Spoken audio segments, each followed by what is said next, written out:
No, the guy is a two-time defensive player of the year and a Finals MVP. That's ancient history. Ancient history. Okay, I remember you said that now. So remember, Siakam has a career high of 44 points. So is he capable of scoring 32 on Golden State? Well, sure he is, right? Okay. So now let's look at their size. So I don't know if people understand. Siakam is 6 feet 9 inches tall, 230 pounds. And your guy number 2 is 6 feet 7 inches tall, 230 pounds. So Siakam's got potential to be at least that explosive. Am I right? So now let's go back to the first game that Toronto beat Golden State. It was in Toronto back in November, and it went to overtime because KD, who obviously did not play last night, scored 51 points in that game, and your guy number 2 scored 37. But then what happened in overtime?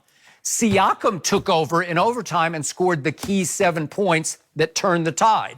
Number 2 in that overtime scored 0. He scored 0 points because he often fades in the clutch. Don't do that, Skip. Well, I'm just telling you, he just does, which brings me to, I tweeted this before the game started, and it happened again right on schedule last night. The closer for that team, if you look at your box score, is Van Vliet.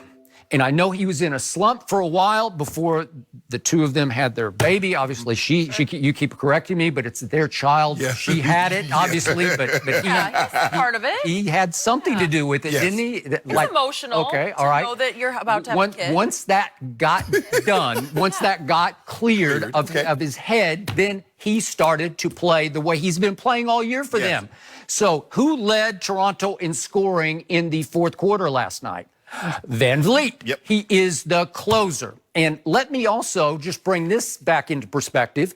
Do you realize that with 10:38 left in the game last night, that DeMarcus Cousins made a free throw that cut the lead all the way to 3? So it's a 3-point game with 10:38 left. What did we see Golden State continue to do against Houston and Portland? Well, they'd just be like, here we go. It's time. Flip the switch. Here we go. We got this. Because most teams just shrink and genuflect in the face of Steph Clay's onslaught in the fourth quarter, right? Skip, it's hard not to go into a shell. If you're up by 18, you're up by 15, and all of a sudden in 2 minutes, it's down to a 3-point ball game. You're like, we had our chance, we just blew our chance. But every run that the Warriors got, Toronto snuffed it out. But how did this one get snuffed? Because Golden State's on a run, and it's cut to 3. DeMarcus actually had 2 free throws and missed the second one. Could have cut it to 2. And it felt like the game's starting to teeter toward the visiting team, right? Then guess who goes to the other end, if we could see this? Van Vliet just takes it upon himself to say, I got this. And he dribbles the ball up the floor, and he keeps the ball, and he goes on Jerebko. That's a hard shot that he just made. And it's one of those game turners where all of a sudden Toronto bench and the guys on the floor look around and say, wait a second, our guy he just did that. That pushes the lead back to 5, and they were never again threatened. Well, they were threatened again. They cut it back down to 5, and then old Kawhi came and hit that 3 on Looney. Somebody sent me a tweet. You talk about he could do that to Looney. You already know Kevon Looney. So you're stalking me? You're stalking me. He stalks me every night. Somebody sent me a tweet. You see Kawhi started dancing. I said, dance on him, I'm glad you brought that up. Dance on him, Kawhi. Again, I love the ABC guys. I know them all very well, all the announcers, the whole announced team. And so this is nothing personal against them, but there's this whole overreaction to anything number 2 does because he's already been placed on the highest pedestal. He's the best player in the playoff. And again, I keep hearing announcers say he's had one of the great runs in the history of the playoffs. So he's doing nothing in the game, and all of a sudden he gets a switch on to Kevon Looney. And it was not a game-turning shot. That was the game-turning shot. But what happens? So he gets a switch on a big man who's obviously slow-footed. I mean, he probably shouldn't even be starting. And what does he do? He's like, what would any shooter do? Oh, I got this. And he pulls up and makes a 3. Can you believe that shot? Do you believe the switch? Come on. It happens every night in every NBA game. Kawhi told us, hey, Kevin, Kevon, I saved this last dance for you. He probably called him Kevin. He called him Kevon? He has no respect. Don't do that, Skip. Don't do that. Called him Kevin. At some point in time, look, you're going to have to give Kawhi credit. Although he was not at his best, what the really good ones can do, when they're not at their best, they can still find a way to impact. You know who I'm going to give credit to? let's start with Danny Green. I predicted yesterday he would snap out of his slump and make 4 threes, and he did make 3, and the 4th one lipped out. Yes. It went around and around and lipped out, right? 7 big points. Okay, so it helps. It's like it's an explosive new piece to the puzzle that they have not had. And then how about the man Mountain Gasol to make 6 of 10 shots and he makes 2 more threes?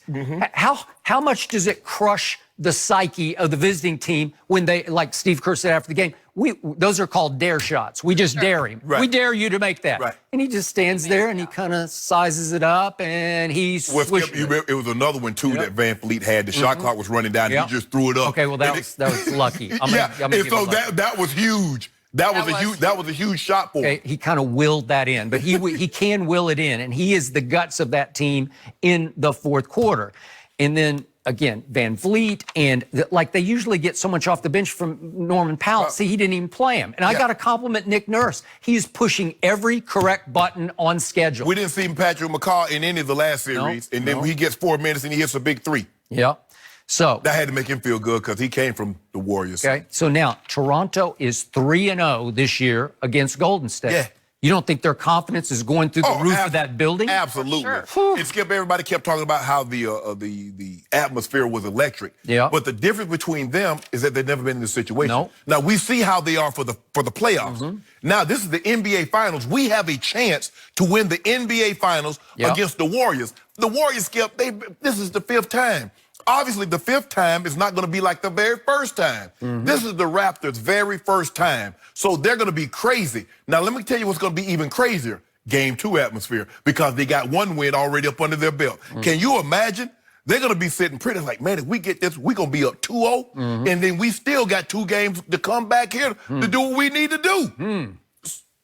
Skip, the really great players like Kawhi, even when they're hurt or injured, whatever term you want to use, they can find a way to impact the ball game, be it scoring, rebound, assisting the basketball, or playing defense.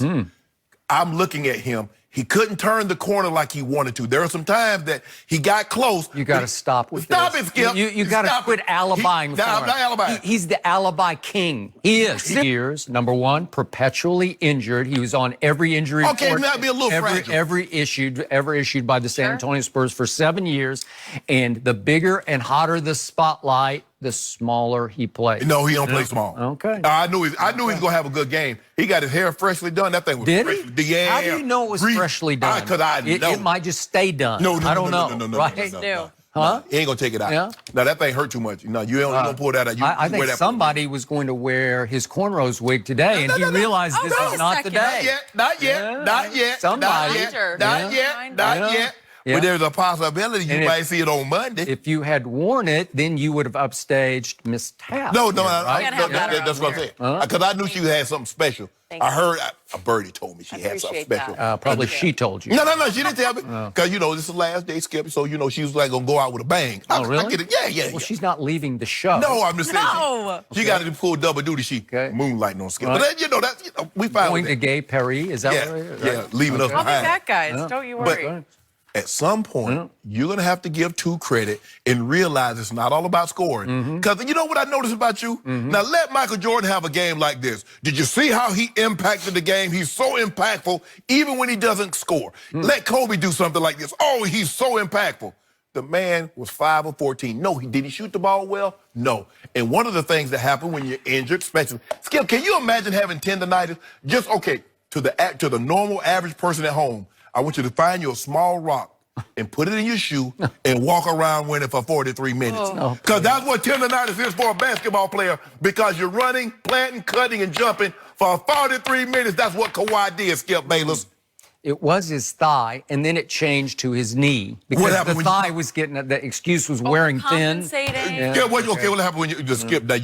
They say when you lose some of your senses, smell, taste, touch, the others will compensate. So if you start to compensate in one area, what would happen, Skip? I don't know. You do know. Kyle Lowry says he can't even feel his left thumb, but I don't know how he's playing. He looked pretty good last Kyle night. Lowry left-handed?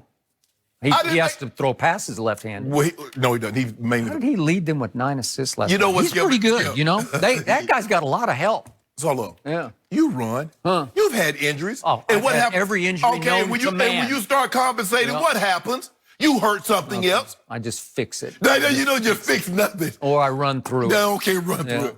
But see, there's a difference between you running. See, to me, what I know about tendonitis is you just, once it gets hot, you forget about it. It's later that it just kills you. Well, that's probably why he's playing as many minutes as he is, because they don't want to run the risk of having him sit down and it stiffen up. But they do have hot packs and heating things of that nature on the side. But you need to tell the truth. Does he have torn meniscus? No. Does he have a torn ligament? Obviously not. Skip. So stop. Stop with it. There's a difference between you having tendonitis and running on the treadmill. I understand. I would agree with that. To coming in here and doing a show and then him playing at the highest level. Although I've run 26.2 miles with lots of kinds of tendonitis all over my body, and it's hard, man. But it just goes numb. That's what happened. Well, you must be having tendonitis in your jaw because you taking the L today. So are you hurt? The L? Are you hurt? What are you talking you about? taking We're that? just getting going. Yeah, he down 1-0-1. We're not there yet. You down 0-1. I told you exactly what was going to happen last night, right? I told you what was going to happen. Decide around here who gets You know what? I don't know who's more delusional, you or the public that loves number 2. It's somewhere, or maybe you're the leader of the band. I don't know. You called that one. You called that one for the first 20 minutes, Skip. Go ahead and take it. It's okay. Really? I'll give you an opportunity. Hold on. You got another 2 hours You know what? to try to redeem I hope yourself. some people in our audience truly believe you so that they think this is a fair fight, because that game last night was not. It was fair. Yeah. Okay. It's going to get more difficult if that tall, skinny guy don't come back very soon. He might. We're going to talk about that. Well, somehow, guys, Drake, he keeps finding a way into Your guy. our show. He was MIA last night also until the final buzzer. You know, a couple of things. Is he already in Draymond Green's head? We'll discuss everything that went on.